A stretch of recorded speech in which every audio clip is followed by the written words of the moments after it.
I've recently joined 30 million fans across the globe in playing June's Journey, a detective mystery free to download mobile game set in the heart of the roaring 20s.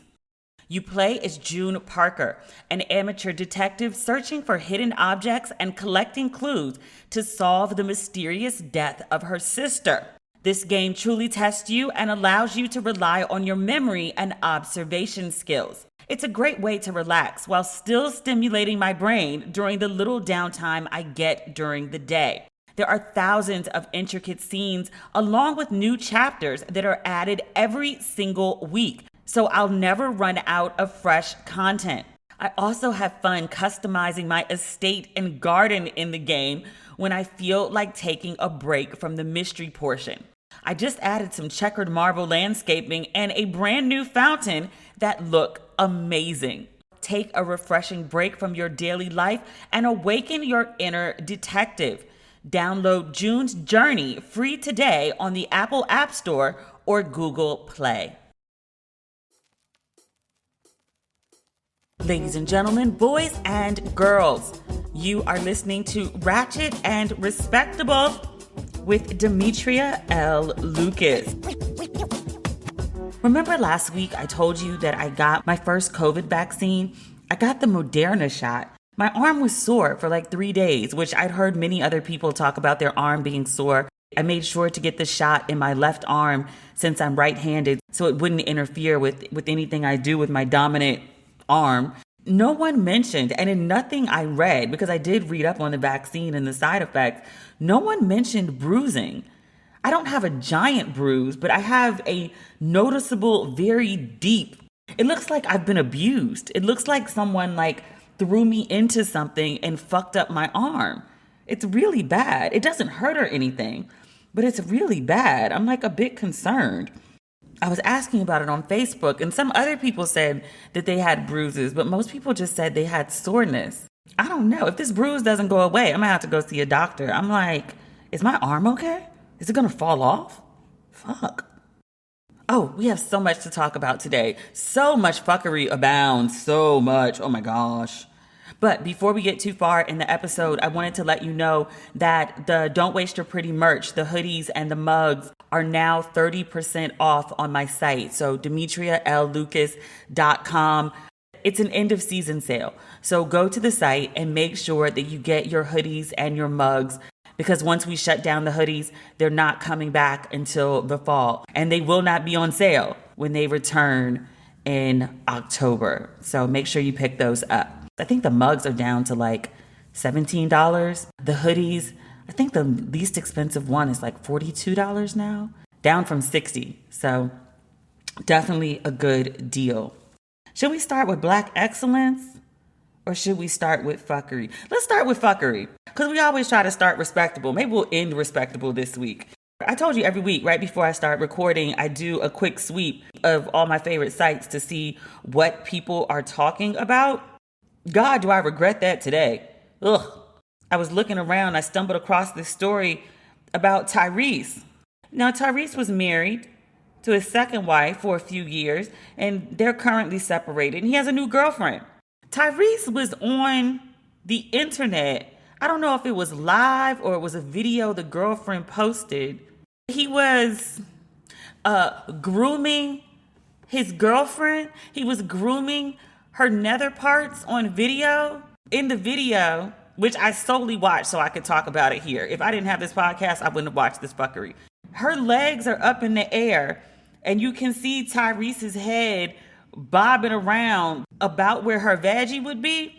And he's talking about yeah, I'm applying the cream, and you got to put a little oil in it. I was like, oh. One, why y'all sharing this shit on the internet? You want to shave your lady likes to be shaved, so be it. But then I'm also oh, girl, you putting a razor down there?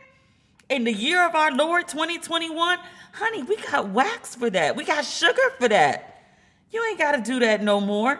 But I guess a lot of people are really concerned about her vaggie because, ma'am, the girlfriend, she followed up to let people know that she actually prefers to get sugar waxed, but that Tyrese really prefers to shave her.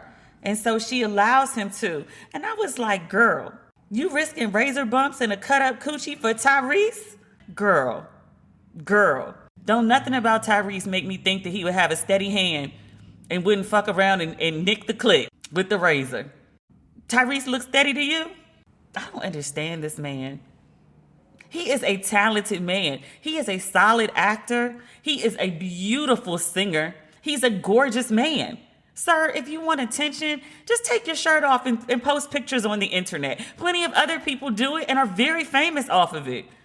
Or you could sing because you have a beautiful voice. You could sing. You could do covers like Toni Braxton the other day. I guess she went to Jada Pinkett Smith's house and decided to play the piano and sing some Anita Baker. And that brought her much positive attention. And people said, wow, Toni looks amazing. And she sounds beautiful. And she is playing that piano. Beautiful attention. That was good attention. Pause. Did y'all see that video Toni Braxton posted? I want to say last weekend. She was in a red thong. She is 53 years old. She looks amazing. Positive attention. Half naked on the internet. That is an option for Tyrese. He looks like he at least has 6 abs left. I'd like to see them. I don't understand. Shaving pussy on the internet. On video. Or he could act. He could reenact scenes from other people's movies. He could post clips from the many films that he has been in, and it would bring him positive, sane attention as opposed to being known for antics. People loved Tyrese until he got Instagram. It just all went downhill from there. I was a huge Jody fan. I mean, he wasn't shit in the movie, but he was a good actor, or at least when we believed he was acting. Oh, I don't know if this counts as fuckery. I think this is just a testament perhaps to either my common sense or my brokenness.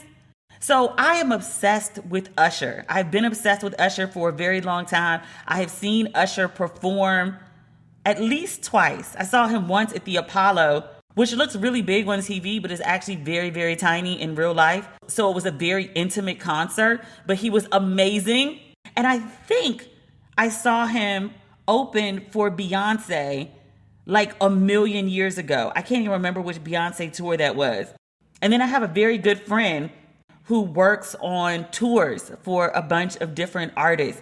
And when I was still living in New York, he called me up one day to say he was in town. Can you meet me at XYZ? We'll leave from here and get something to eat nearby. So I drove over. It was way on the west side. And when I pulled up, they were, blasting music. And I was like, where this dude got me meeting him at? Came outside and he got me and he walked me in. And Usher was performing. At least he was practicing for his performance. I don't know if he was performing at MSG or where, but he was in New York to perform. And my friend was like, I would have invited you to the show, but they're guarding those tickets. But if you want to see the show. So I sat in the back of the room. It was Usher and maybe 10 other people mingling around, and Usher did his whole show. He is phenomenal. So I say all that to say, I was really excited when I heard that Usher was going to have a Vegas residency, because Vegas is actually driving distance away, but apparently no one from LA ever drives to Vegas. You just take a 45-minute plane ride. Okay, that's fine. But I had every intention of going to see Usher. So last week with the Usher Bucks fiasco, everyone started talking about Usher's Vegas residency. And I was like, oh, I guess everything is back on. Let me log on to get tickets. And let me also tell you this. I only sit in the first section or floor seats. That's just where I am in my life. I want the full concert experience. If I have to sit in the second tier, third or fourth is not even something I will fathom. And I'm spending most of the concert either with my glasses on or watch the concert on the big screens. I'd rather just sit home and watch YouTube videos. So I go on to Ticketmaster, the official site, and I'm trying to find tickets. Do you know this Negro is selling tickets for 1,900 American USD dollars and dineros? I was like, Usher. And that wasn't even the most expensive seat. That might have been for opening night. And I was like, okay, I would have loved to see opening night. Clearly, I'm not paying $1,900 per ticket to see Usher. That's crazy. So I was like, well, let me go look at some other nights.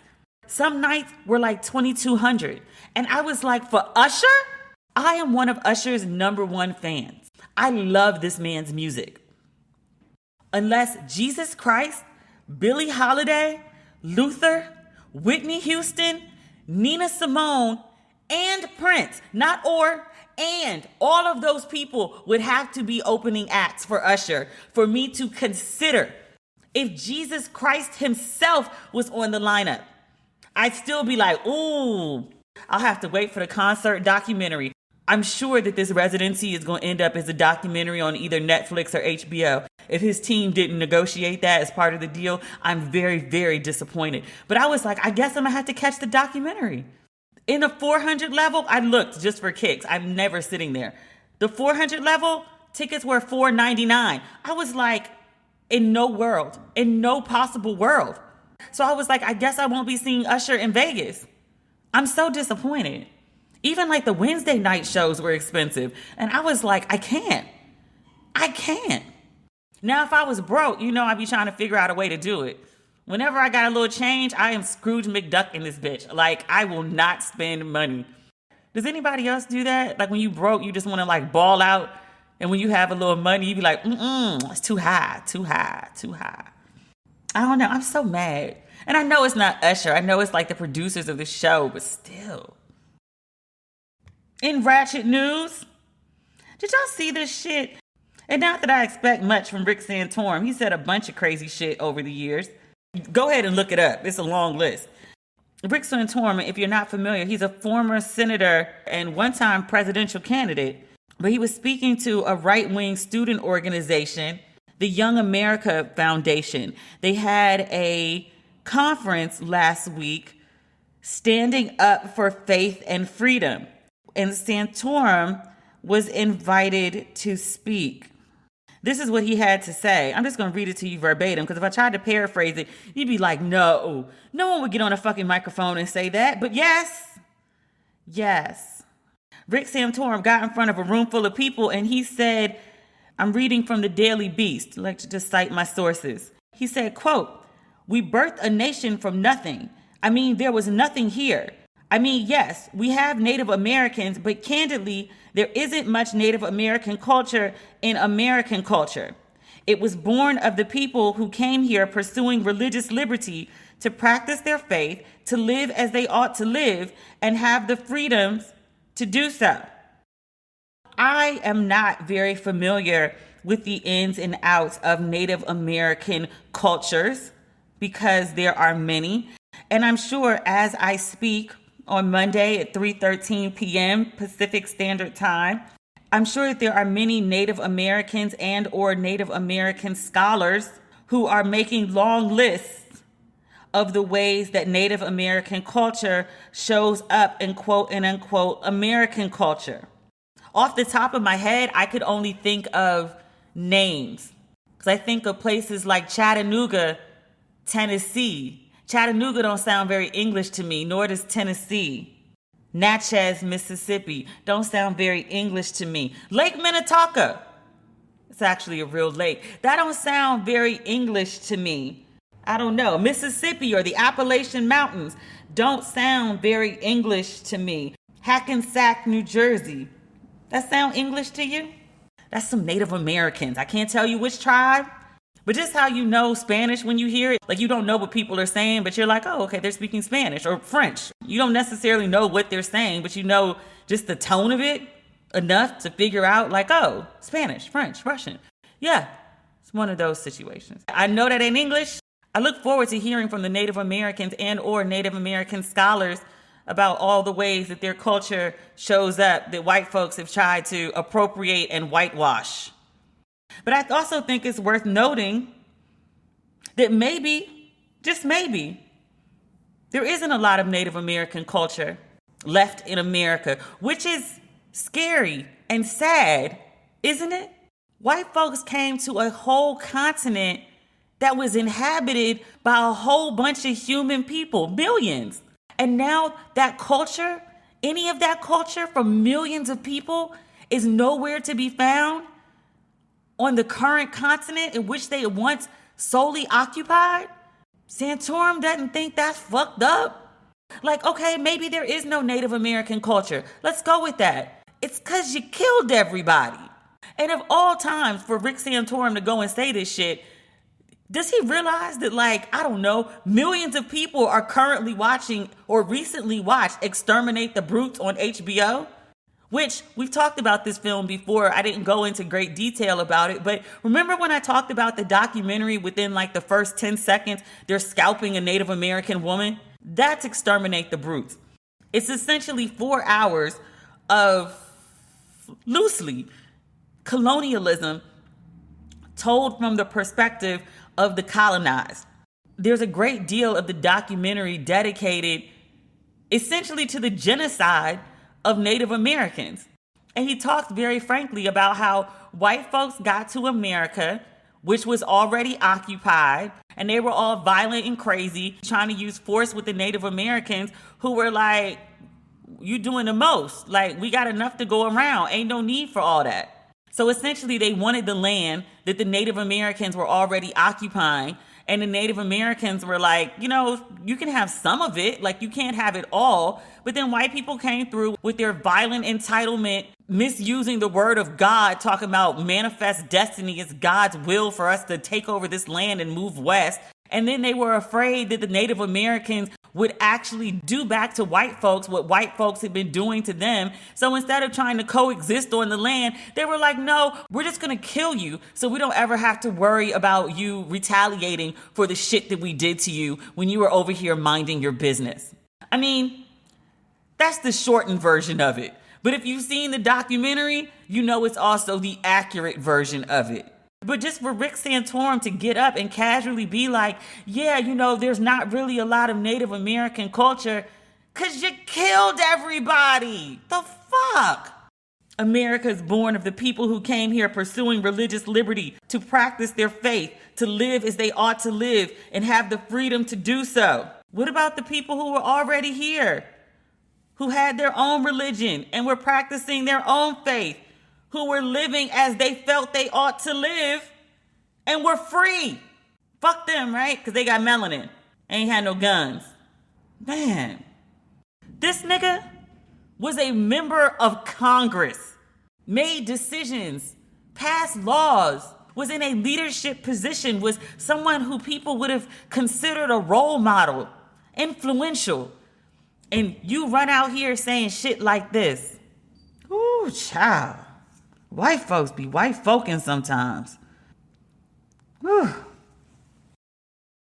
While TV has been the saving grace for many of us, I'm sure by now a lot of you feel like you're caught up on every single show imaginable. If you're tired of scrolling through the same movies or shows and miss the excitement of weekly releases and brand new binge fests, then you have to get Acorn TV. Acorn TV is the largest commercial-free British streaming service that features compelling stories, exclusive premieres, and originals you won't find anywhere else. With Acorn TV, there's always something new to discover. It has hundreds of exclusive shows from around the world, including award-winning mysteries, dramas, comedies, and so much more. And Acorn TV has new releases every week, so you'll never have to worry about running out of content. From production to performances, the series you'll find on Acorn TV are exceptional and refreshing because they're cleverly written, visually striking, and feature renowned actors like David Tennant and Thandie Newton. What I love most about Acorn TV is the variety and how easy it is to stream on any device. I've been catching up on Keeping Faith. It is a thriller about a lawyer with a happy marriage until her husband disappears. Her search for the truth leads her to the criminal underbelly of her quiet town. There's a new season of Keeping Faith streaming right now. At just $5.99 a month, you get thousands of hours of new enthralling content on Acorn TV for a fraction of the cost compared to most streaming services. If you're ready for a streaming service that offers new stories, new characters, and breathtaking sceneries every week, do what I did and get Acorn TV. Try Acorn TV free for 30 days by going to acorn.tv and use my promo code RATCHET. That's ACORN.TV, code RATCHET, to get your first 30 days for free. Now streaming only on BET.plus. Bigger. The wait is over for a brand new season of the hit original comedy from executive producer Will Packer. Lane, Veronica, Vince, Tracy, and Dion are back. For those 5 driven college friends, this season is an obstacle course with their love and career goals waiting at the end. Is Lane going to slay or fumble a huge moment for her boutique? How far will Tracy go to keep her social footprint from shrinking? Can Dion get his swagger back at work?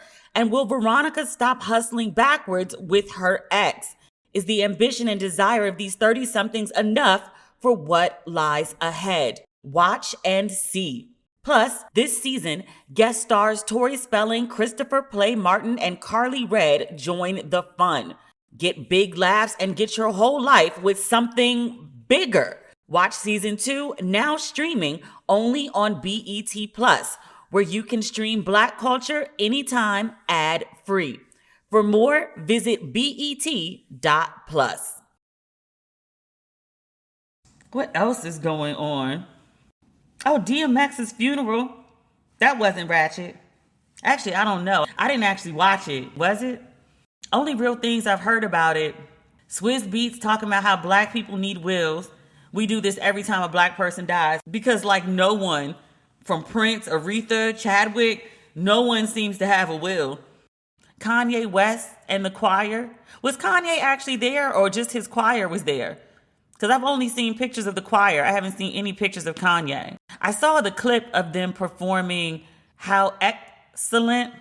And where I read it, they referred to that as like an original of the choir. And I was like, no, that is a gospel staple. I don't know where it came from. It's been around since I was a kid, at least since I was a teenager.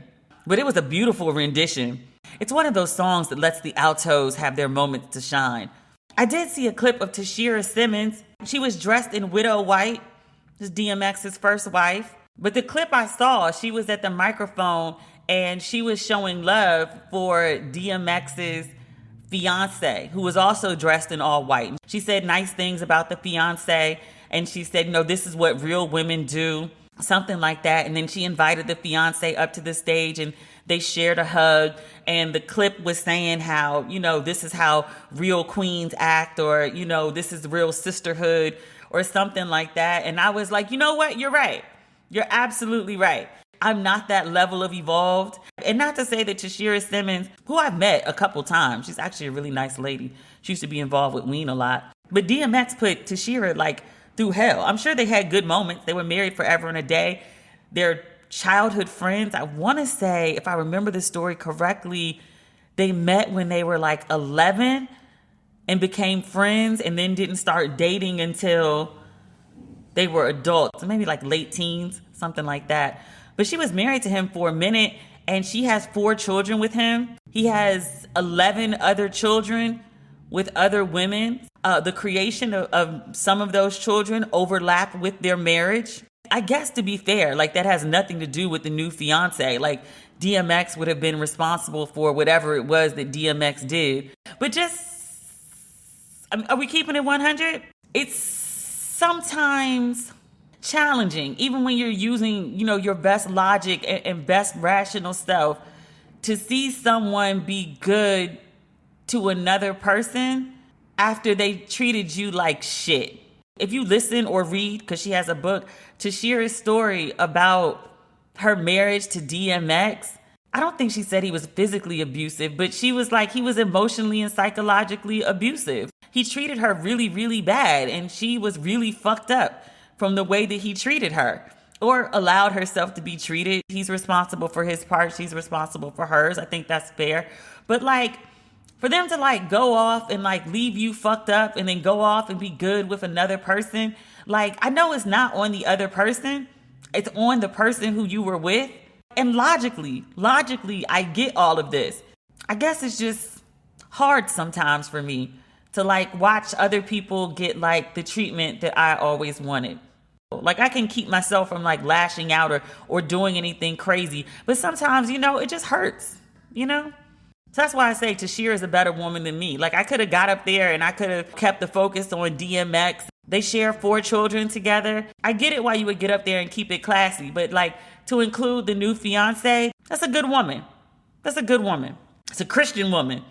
What else do we need to talk about? I still didn't watch that Red Table Talk with Bobby Brown. I swore I was going to do it over the weekend. It's just not going to happen. It just won't happen. I'm done trying. I thought I really cared about seeing it, but clearly I don't because I haven't watched it. I started rewatching Snowfall from the beginning. Like I'm midway through season 3 and still didn't watch Red Table Talk. I will say this though. I didn't know Nick was dead. The unofficial son that Whitney Houston adopted that became brother to Bobby Christina, who then Bobby Christina started dating, which I was like, that's so strange, but rest in peace. Bobby Brown blames Nick for what he says is the murder of Whitney Houston and Bobby Christina because they both died in similar ways. And I guess Nick was around when both of these horrible tragedies took place. So Bobby Brown was like, he's the common denominator. I believe he killed them both, which I think I'd heard before. But then somewhere else in the article, they were like, yeah, Nick Gordon died. And I was like, he's dead? I totally missed that. I don't know how I missed that. And apparently Bobby also talked about his son who OD'd, I guess earlier this year or last year, not so long ago. But he said he blamed himself, which I was like, bruh, don't do that to yourself. Don't carry that. But he was like, I did drugs as a young man. He was like, my son knew that. And I think that gave him license to experiment. And I was like, there's plenty of people whose dads don't do drugs that go and do drugs. Like, don't hold that. Don't hold that, Bobby. You got enough burdens, Bobby. Don't hold that too. I'm very sorry to hear what happened to his son and his daughter and his ex-wife. He's got a lot of death in his life. If you remember from the New Edition film, it opens when he's like maybe 10, 11. And his best friend is stabbed on a basketball court. And the opening line is something like, there's been a lot of death in my life. It's like, Jesus, Bobby.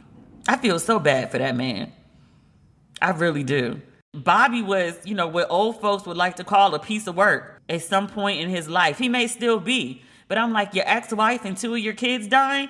Whatever you did, you're now even with the universe. I hope that he has nothing but bright, sunny days. And when he drives, all the lights are green. I feel so bad for that man. I do.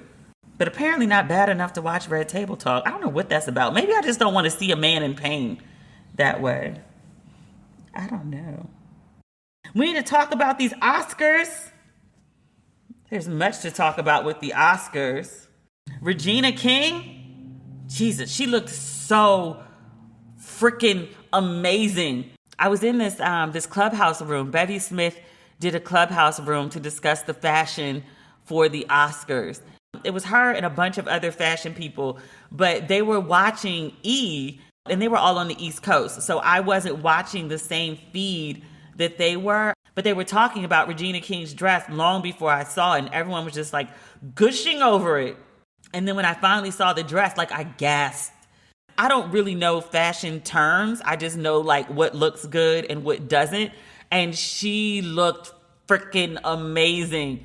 Lester and Mary should be so proud. Brenda looked amazing. The sleeves, the color, the hair, the makeup, the Brenda, like she looked so damn good. Ugh.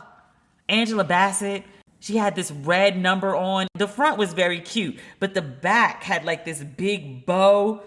She looked very like 80s Barbie, but in like the best of Barbie ways. And I only say that because 80s Barbie wore like this really red dramatic dress. And that's what it reminded me of. Like an 80s Barbie, but like the holiday Barbie, like the really special Barbie in a Bob Mackie dress. Although she was not wearing Bob Mackie. That's just what the 80s Barbie wore. But she looked amazing. That's what I'm trying to say. Viola, I didn't love her dress, but I loved the dress on her. Does that make sense? Like, she's a very sexy woman. Like, she's got like a bunch of boobs and she knows how to accent them well. When she first walked the red carpet, I was like, oh, okay, like, it's nice. I'm not wowed by it, but I'm certainly not offended by it. But then there's this picture of her sitting in the dress and like her boobs are just doing like, you know, like the boob thing. They look really great. Her head is turned to the side just enough so you can see her hair is in a natural mohawk. It's just like seeing the angles of her face and the hair, and then like her brown skin and this like cocaine white dress with like the cutouts. Definitely appreciated that the cutouts matched her skin. I absolutely hate when there are cutouts on a dress and they've got like the nude material underneath, but it's not the same color as the person. It's like white girl nude, but it's not the color of black girl nude. And you know, we got a range of shades, but they got her nudes right. As they should, because I'm sure that dress cost an arm and a leg. But she looked really, really good. She looked really, really good. I didn't care for Halle Berry's whole thing. And just to be clear, Halle Berry on an off day is still MF Halle Berry. I just want to be clear on that. The hair, it looked like she cut her bangs herself. And I was like, Like, if you want to go short, because you look great with short hair, Halle Berry, like, let's just go back to the pixie that you were doing for years. I know you're bored with it and you like to keep changing it and you like to grow it out and do other things. You got one style. You got one style that really works really, really great for you, Halle Berry, and you should keep that style. Even though I know that you're bored with it. But that is your look, Halle Berry. But she likes to experiment, as many women do. And so she came out with like a Dora the Explorer type cut, and her makeup was, I think she did it herself. She's done her makeup on the red carpet before and proudly said, I did this myself, and it looked good. But that wasn't Halle Berry at her best. I didn't really mind the dress so much. Like, some people hated it. Like, I didn't love it. I didn't hate it. I don't dislike it enough to do commentary about it. It was like lilac. It's all right. But that hair, that makeup, and again, still MF Halle Berry, still blowing most chicks out the water, but not the best that we've seen from Halle Berry. Andra Day, I didn't care for her dress. She spent a lot of her career channeling Billie Holiday, which was great in that it led to her playing the role of Billie Holiday in a performance that was so damn good. I think she should have won, even though I didn't see the movie from the woman who did. I think she's trying to differentiate herself now from the character of Billie Holiday, which I get, but I think she went too far in another direction. I think that dress would have been absolutely amazing for the BET Awards. It would have been great. But for the Oscars, I didn't care for it. Too much skin. And not to say that you can't have skin at the Oscars. It wasn't, I don't want to say not appropriate, because like, she didn't look trashy. I just didn't like it. I'll leave it at that. You know what else I didn't like? And it wasn't because, you know, it's sort of like, not necessarily gender bending. I don't really care about that. Lakeith Stanfield, he wore this jumpsuit, very 70s vibes, and then he dyed his hair blonde. And I was like, oh, okay, like, you're an artist on your artist shit. Like, I get it. Like, I'm a creative. I dye my hair different colors. Like, I get it. I don't know. I feel like for the Oscars, like, I may have like some traditional leanings. Like, again, I think if he wore that to like the MTV Awards or he wore it to like the BET Awards, I would be like, okay, great. I mean, I still wouldn't care for it, but I think it would be more like occasion appropriate. But no, it didn't work for me. I don't particularly care for men dyeing their hair. Me saying that I don't care for it doesn't mean that I don't think men should do it. It's just me saying that, like, they should do it if that's what they feel like doing. It's just not a particular preference of mine. And yes, I completely realize I'm saying this as someone with bleached hair who last year spent months dyeing it several different shades of pink. I'm fully aware of my contradictions here, just for clarity. So many things happened at the Oscars last night. Lil Rel there wasn't an official host, but he was one of the hosts among many hosts. And so at one point in the program, he gets this bright idea and he's like, I'm going to ask Questlove to play snippets of songs. And I'm going to ask different people in the audience what this song is. Was it nominated for an Oscar and did it win? The first song, I think it was Purple Rain. And so he went to Andra Day and he said, Andra Day, this is this song. Do you recognize this song? She said, of course I recognize this song. She started singing along. And he says, was this song recognized by the Academy? Was it nominated? Did it win? And she said something to the effect of, it probably should have won, but they be on that bullshit. And they edited that out. So then Little Rel, he goes over to Blanket, Daniel Kaluuya. And he says, Daniel, and I think he played a Donna Summer song. He said, do you recognize this song? And he does. And he says, was this song nominated and did it win an Oscar? He and Little Rel go back and forth. Little Rel reminds him, I saved this man's life. I took the car from my job and I drove up to the woods and I saved you. I'm never doing that again. He's referring to Get Out. And Daniel says back to him on a microphone, and he was like, yeah, I should be good from here on out because I'll never date that kind of woman again. He meant white women. I was like, do these people know that the cameras are on? Do they know they're being recorded and broadcast to an international audience? Then Little Rel walks over to Glenn Close. He plays Doing the Butt. That put Go-Go on the map for everybody else. So Little Rel asked Glenn Close and he said, well, can you identify this song? And she kind of looks at him like, really, you're asking me that? And I was like, this white lady don't know nothing about no Doing the Butt. Come on now. And so then she goes on to say, and she was like, yes, this song is called The Butt and it's by EU. And it was, part of this Spike Lee movie called School Days. And shout out to Backyard and the whole DMV. I screamed because people don't love DC like they should. People are all like, oh my God, LA, New York, Atlanta, Chicago. People really don't show DC the proper love that it deserves. DC is everything that most cities wish they could be. Oh, pause. How did I miss this at the beginning of the podcast?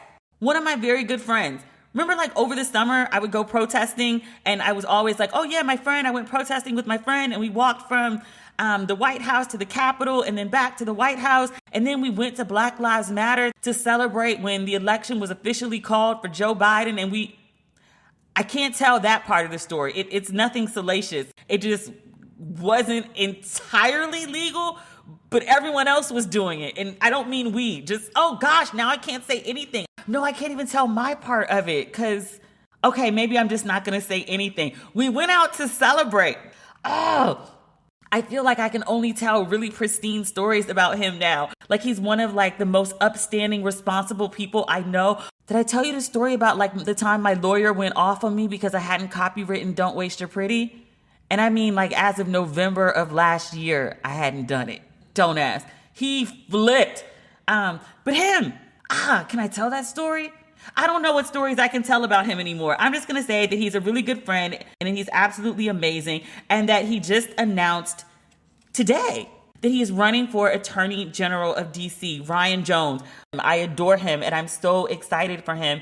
And literally the last time we hung out, which was the last time I was home in DC, but we were walking back from the store and he was telling me that he was seriously thinking about running for Attorney General. I grilled him about it and I was like, well, why do you want to do it? Why do you think you'd be the right person for the job? But I really, really wanted him to do it because I think he's smart and fair and he has good sense. So Ryan Jones for DC Attorney General. I'm super, super excited for him. Much congratulations to you, my friend. I wish I lived at home so I could vote for you. But if you are a DC resident and you want to know more about Ryan Jones, and this is not a paid ad, this is genuinely one of my homies, you can learn more about him. Ryan Jones for AG.com. Ryan Jones for AG.com. Please take a look. I'm sure you will find him to be as wonderful and cute as I think he is. But that's not the point. The point is, Little Rel asked Glenn Close, who, if you're not familiar with Glenn Close, has got to be 70. You know what? How old is Glenn Close? Let's look. She's 74. She looks amazing. She don't look like no white 74 because, sometimes bananas. That's not the point. The point is Little Rel asked her about the butt. She rattles off this encyclopedic answer and part of me is thrilled, but then another part of me is clearly this is scripted. Let's not get too excited, but let's appreciate the DMV love because although we are worth it, we do not receive enough of it. Fine. Then Little Rel asked her, he was like, well, would you like to get up and do the butt? Can you do the dance? And then Glenn Close, a 74-year-old white woman in a ball gown at the Oscars, gets up and begins to do the butt. She didn't do a bad job either. She was moving it around. She was shaking that thing. And I was like, okay, ma'am. I saw a lot of people being like, oh, Glenn Close is invited to the cookout. No, she ain't. No, she ain't. Y'all gonna stop giving white people, every time they do something halfway decent, invites to the cookout. We could send plates to friends and allies, people who have earned goodwill. But the cookout, y'all just be trying to invite everybody. No. The cookout is for us to enjoy our blackness without interference. We not trying to have a cookout appropriated. All the white folks y'all be trying to have at the cookout not gonna be the same. They gonna fuck around and try to make requests at the DJ booth. We gonna fuck around and be listening to like ABBA and shit at the cookout. I'll take some Hall and Oates though, and some Billy Joel. That's a soulful white man. Some Michael McDonald, On My Own. That's a soulful white man. We could play his music. He still can't come to the cookout. I'm just saying. We'll send him a nice plate. Pack it tight. Wrap it in the foil. Is there something interfering with your happiness, or maybe something preventing you from achieving your goals? If so, I and a lot of other people can relate. And if you're in need of help, BetterHelp is here to, well, help. BetterHelp's mission is making professional counseling accessible, affordable, and convenient, so anyone who struggles with life's challenges can get help anytime, anywhere. BetterHelp will assess your needs and match you with your own licensed professional therapist. You'll connect in a safe and private online environment, and you can start communicating in under 48 hours. What I love most about BetterHelp is that it's affordable, more affordable than traditional offline counseling, and financial aid is available. I want you to start living a happier life today. As a listener, you'll get 10% off your first month by visiting our sponsor at BetterHelp.com/Ratchet. Join over 1 million people who have taken charge of their mental health. Again, that's BetterHelp, HELP.com/Ratchet. Before you leave the house, you do a checklist for your phone, keys, and wallet. It's time to add one more thing before you walk out the door. Birdie is the newest essential addition to your routine. Birdie is a personal safety alarm designed to be easy to carry and simple to use. When you activate your Birdie with a quick pull, the alarm will emit a loud 130 decibel siren and flashing strobe light to help deter an attack. Unlike pepper spray or other deterrents, Birdie is no danger to you. Feel confident to use it without the worry. Over 300,000 Birdie alarms have been sold, and they have thousands of 5-star reviews. Let me add to the list. I haven't had to use Birdie in an attack, but I've tried it out at home. That thing is loud. Right now, She's Birdie is offering our listeners 15% off your first purchase when you go to shesbirdie.com/ratchet. Go to She's Birdie, spelled SHESBIRDIE.com/ratchet for 15% off your first purchase. That's shesbirdie.com/ratchet. Usual wines are wines for the modern drinker. Each bottle is 6.3 ounces, a heavy pour, or about a glass and a half of wine, which means no more pouring wine down the sink when you don't want to finish the bottle.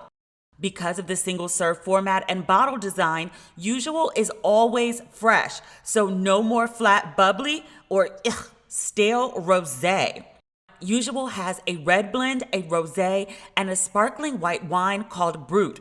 They also have a Usual Spritz, a low-alcohol, low-calorie wine spritzer that's made of sparkling wine and guava juice, like White Claw for grown-ups. Each serving has just 83 calories. Now, my favorite, of course, is the rosé, but in a clutch, I'll do Brut as well. Are you ready to give Usual Wines a try? You better be.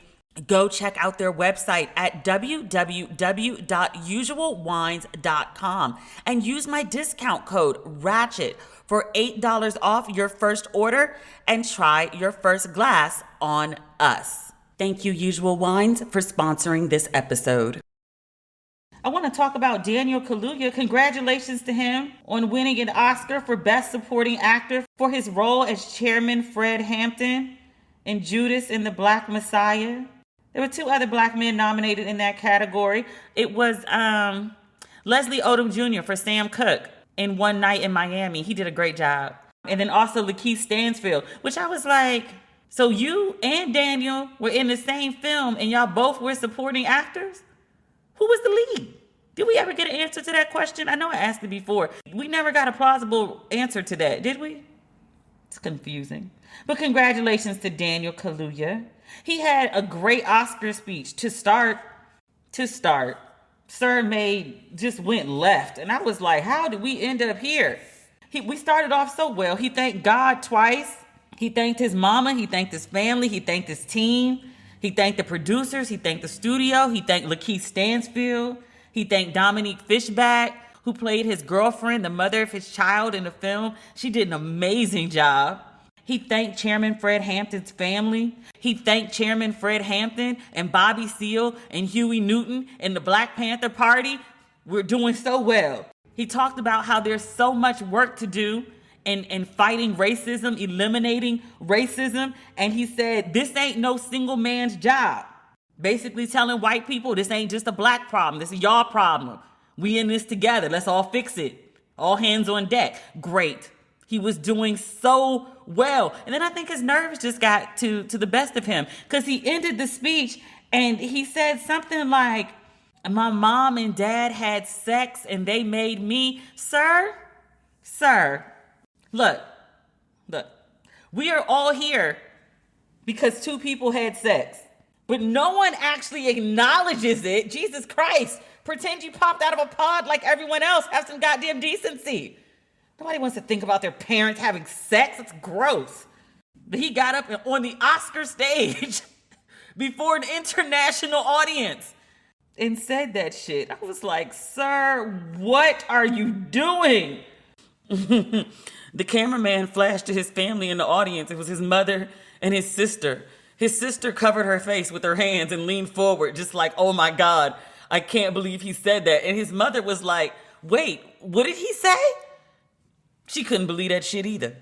I will say this too. I was really proud of him for mentioning the Black Panther Party and Huey P. Newton and Chairman Fred Hampton and Bobby Seale. I mean, I wish he had mentioned some of the women in the Black Panther Party as well, like Elaine Brown, like Assata Shakur. And I also appreciate him for using his platform to talk about racism, because he was heavily, I would say, criticized. At some point, he said he was tired of talking about racism, and a lot of people lit his ass up, and they were like, yo, you're this British actor, you're coming over to America, and you're taking these roles that are highly charged around race, and you've got this obligation to speak about race. How dare you say you're tired of talking about racism? Don't be a fucking black actor taking these highly charged roles if you don't want to talk about race. And I kind of get it, because I'm like, I get sick of talking about race. I think every black person gets sick of talking about race. But you can't get in front of a microphone and be asked about race as a black person with good sense, not in America, and be like, I'm tired of talking about this. You just can't. It's culturally, it's just not what we do. But this ain't his culture. It's something else. But they lit his ass up over that. But I feel like he made good. One, with his performance as Chairman Fred Hampton, like, he was mesmerizing. Oh my God, that was such a good movie. But then also, I felt like he did good with his speech until the part about his mama, which I was like, bruh, you just backed up over the line and did a running leap over it. I also want to give a shout out to Mia Neal and Jamaica Wilson. They won an Oscar for doing the hair and makeup for Ma Rainey's Black Bottom. They are the first black people, women or men, to win an Oscar in this category for hair and makeup, which I was like, really? Really? But congratulations to them. And that's an interesting win. There was much conversation about Viola Davis's makeup as Ma Rainey. A lot of people were like, why? Hair? Yes. Wardrobe? Sure. Makeup? A lot of conversation. People didn't like it. I'm still happy for these black women though. I'm still happy for them. What Issa say? I'm rooting for everybody black. Most people black. I'm not rooting for Tyrese. I don't root for Tyrese, even though he's black. No rooting for Tyrese. I'd root for Van Lathan though. What was the name of that film? Did I write it down? I watched it on Netflix the other day. Let's look it up. Netflix, short film, Oscar. Two Distant Strangers. It won the Oscar for Best Short Film. It's a good film. It's also a very hard film to watch. I don't think I'm giving anything away by sharing the premise, which is all over the place now. But it's a black guy who's trying to make it home to his dog. It's very Groundhog Day. Every time he attempts to make it home, he has an encounter with the police. So he keeps trying different methods to try to make it home. It's very brutal. It's very violent. I watched it because people were buzzing about it because it had been nominated for an Oscar. It's one of those films that I watched once, I'll never watch it again. I'm glad that I saw it. But even watching it, like, it was just brutal. At some point, you physically start to feel the blows. That's not the right word, but it's the word I'm going to use, that he's taking over and over and over throughout the film. Like, it's like you start to have a physical reaction to what you're watching. At least that was my experience. It was well acted. It was well thought out. I did have a couple questions. I was like, you trying all these different methods. Like, why do you never try to take the girl with you? And the motivation is really to get home to your dog? Maybe because I ain't never had a dog, I don't really fully understand like the emotional attachment. Like, I know that dogs are like members of your family. They're like children. But just wanting to get home in one piece ain't motivation enough? I don't know. This is just me throwing out different ideas of how it could have gone. And that's also probably not the best way to view the film, because the whole point of the film, I think, is it doesn't really matter what you try. Like, you could try all these different things and the outcome is still going to be the same, because it's not you that's the problem, it's the world. But so suggesting that his girlfriend could have gone with him, or that he needed another motivation, or all of that is actually pretty stupid when you really focused on what like the message of the film is. And still, I thought it. I'm just saying. But Van Lathan, along with many, many other people, he was one of the producers of the film. There's a couple other people involved in that. Terrence J, who goes by his full name, Terrence Jenkins now, which I was like, sir, we only know you as Terrence J. Like, we'll call you Terrence Jenkins, but we just translate it back in our heads to Terrence J, just FYI. Kevin Durant, Jesse Williams, and Sean Combs. But they were also producers on the film. But I'm focusing on Van Lathan because Van Lathan got this Oscar, and he took a picture with that Oscar, and the caption was at TMZ_TV. His former job. Y'all remember that story. Van got fired from TMZ in 2019. And people liked Van. Like, black folks was very upset about Van being fired. Van had to put out a statement and was like, y'all, I'm good. Don't worry about me. I'm okay. But it's been what, like 2 years later? And Van produced a film that won an Oscar? His petty ass tagged TMZ. Oh, Van.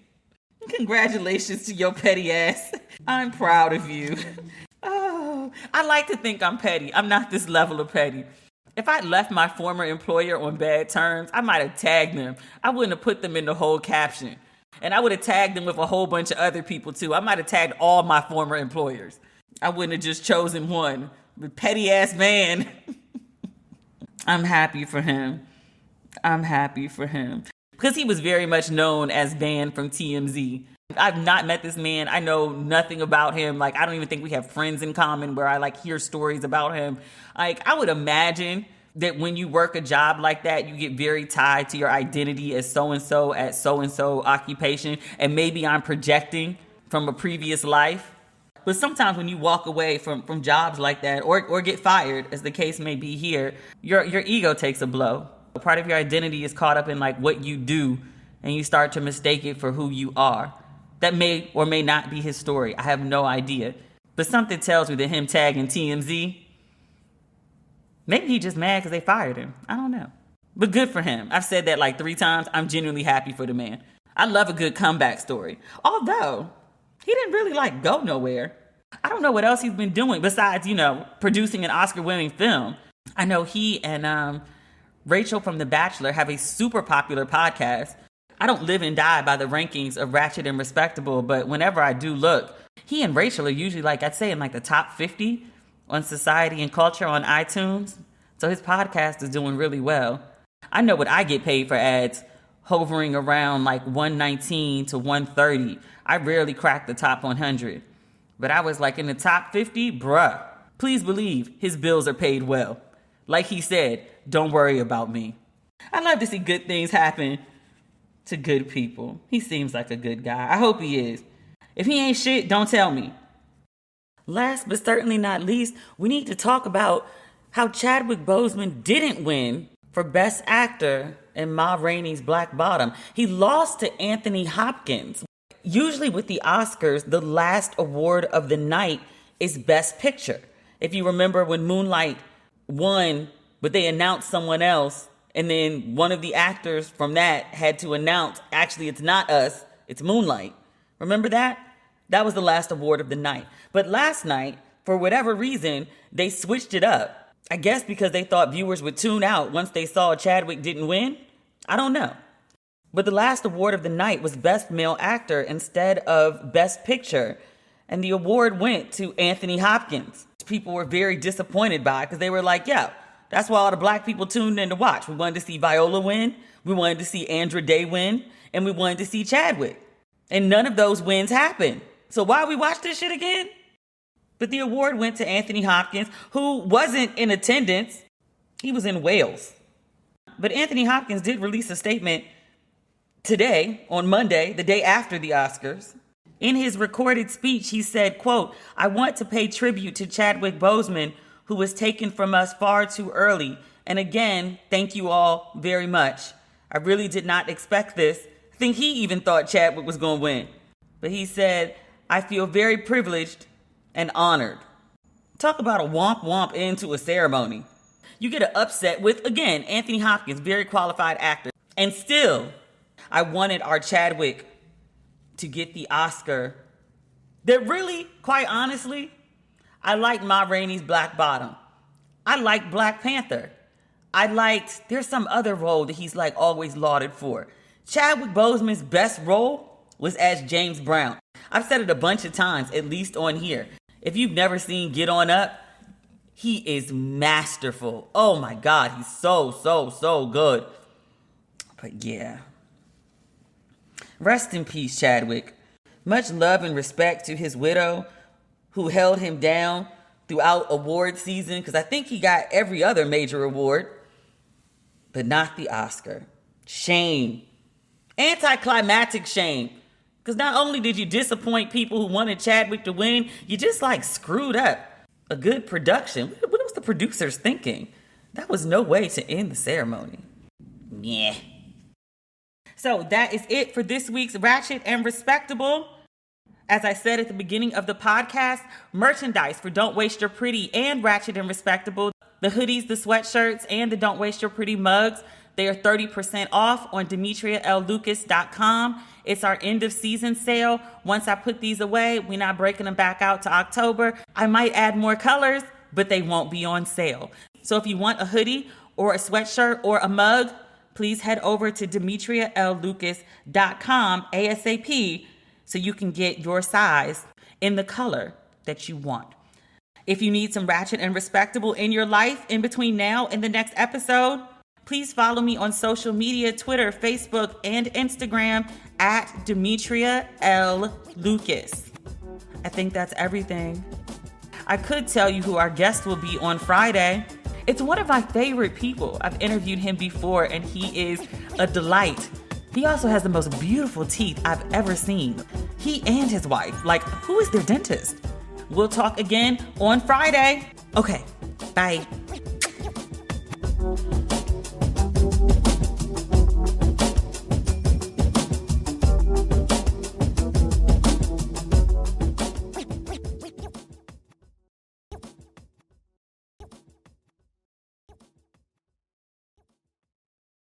Have you ever stopped to wonder why we make all of our stuff overseas? And did you know that in 1960, 95% of all clothing was made in the USA?